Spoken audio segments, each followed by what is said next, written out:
Partial derivative कैसे calculate करते हैं ये आज हम सीखेंगे। मैं यहाँ एक फंक्शन लिख रही हूँ जो कि दो यानी x और y पर डिपेंड कर रहा है। मैं यहाँ पर डेरिवेटिव लूँगी विद रिस्पेक्ट टू x और दूसरी दफ़ा डेरिवेटिव लूँगी विद रिस्पेक्ट टू y।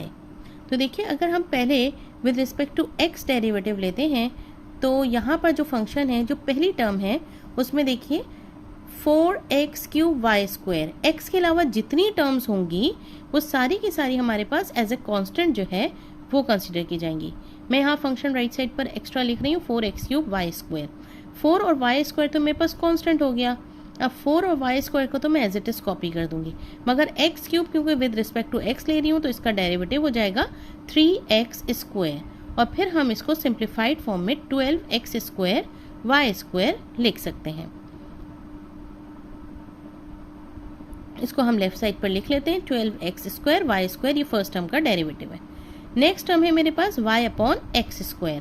अब y/x² में अगर आप देखेंगे तो y जो है वो मेरे पास क्या होगा, यहाँ पर कांस्टेंट हो जाएगा और मुझे डेरिवेटिव लेना है x² का, जो कि डिनोमिनेटर में, तो मैंने उसको न्यूमरेटर में लिखा है, साइन को चेंज कर दिया है।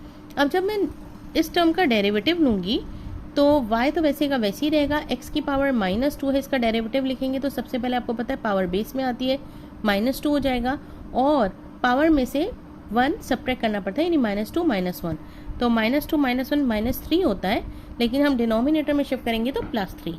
यही टर्म एज इट इज़ उठाकर मैंने इसका डेरिवेटिव जो है वो अपने फंक्शन में लिख दिया है।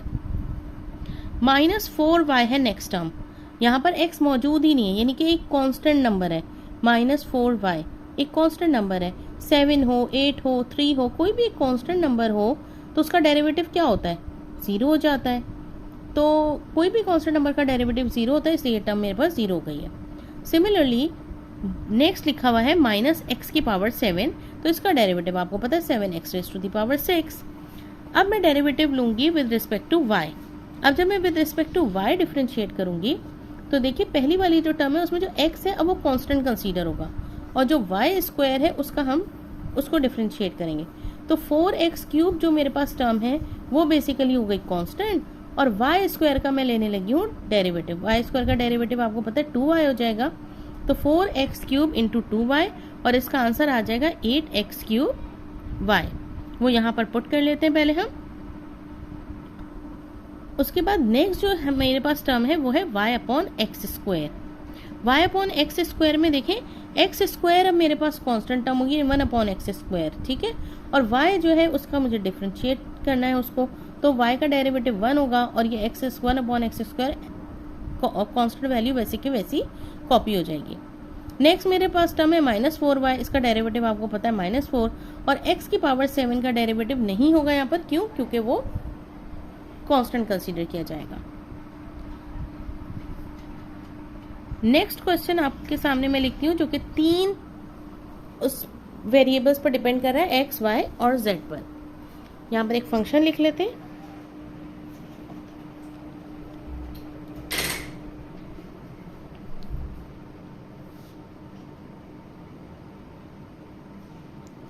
मैं first of all with respect to x जो है इसको डिफ्रेंशिएट कर रही हूँ, ठीक है।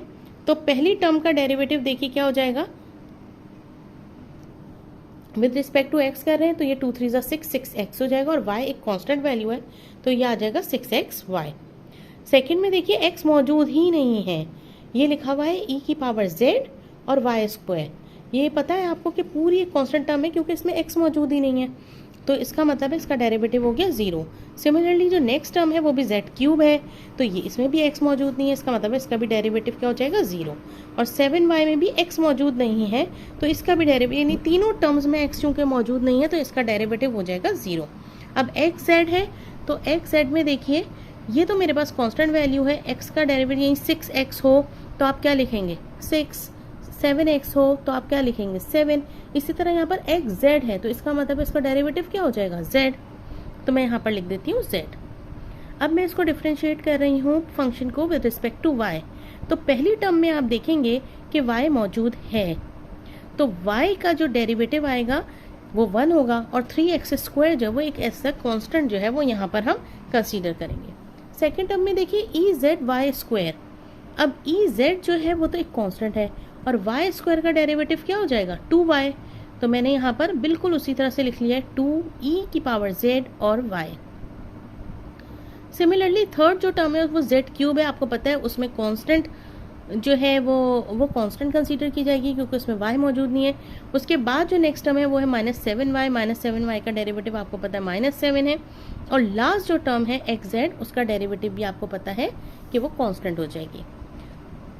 डिफ्रेंशिएट करते हैं विद रिस्पेक्ट टू z। पहली टर्म में देख लें आपके पास कोई भी z का वेरिएबल मौजूद नहीं है, तो पहली टर्म जो है उसका derivative with respect to z 0 हो जाएगा। सेकेंड टर्म का डेरिवेटिव लेंगे तो e⁻z और y², तो e⁻z y² का डेरिवेटिव e⁻z का e⁻z ही होता है, और y² एक कांस्टेंट है, यहाँ पर एज अ कांस्टेंट कंसीडर किया जाएगा तो वैसे ही कॉपी करेंगे।